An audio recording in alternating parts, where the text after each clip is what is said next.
Everyone asks, what's AI going to do next? Everyone wants to know, what's my moat? What's my moat? How do I build around AI? And what I'm trying to convince people of is instead of trying to figure out what AI is going to do next, try to figure out what AI is not going to do next. Try to find the limits of what we want to do and what we want the machines to do.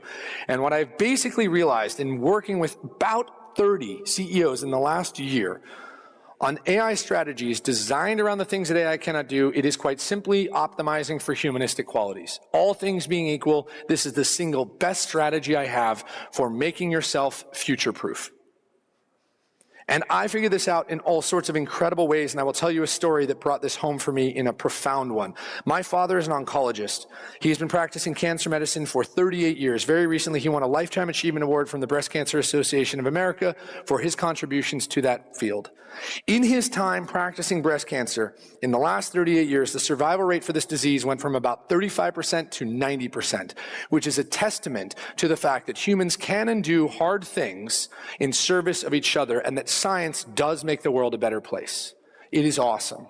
And growing up, I saw my father as exactly that, a scientist, a brilliant man who was making people better because he was smart. And I went to this award ceremony so excited to hear people talk about how brilliant he was. And I sat in a room just like this one, at a table just like this one, next to my wife and sister and mother. And a patient of my father's came on stage just before he received his award and spoke about him for 5 minutes. For the first 30 seconds, she talked about her patient outcome. She had survived breast cancer and gone on to live this long life. And for the next 4.5 minutes, she talked about how my dad made her feel.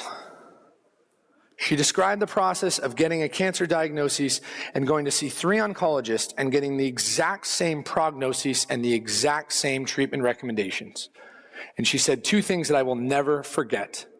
The first thing she said, she realized after her 3rd prognosis, her 3rd identical treatment recommendation, that the machine was now smarter than the doctor. The science had progressed far enough that the algorithm was now recommending the next best action with such a confidence that it didn't matter who she saw. And then she said, she realized that the bedside manner was no longer a feature, it was the product. And that changed my life. I realized in that moment my father is not important anymore to the community because he is smart. He's important because he's courageous and compassionate. The same qualities I love in him, so too do his patients.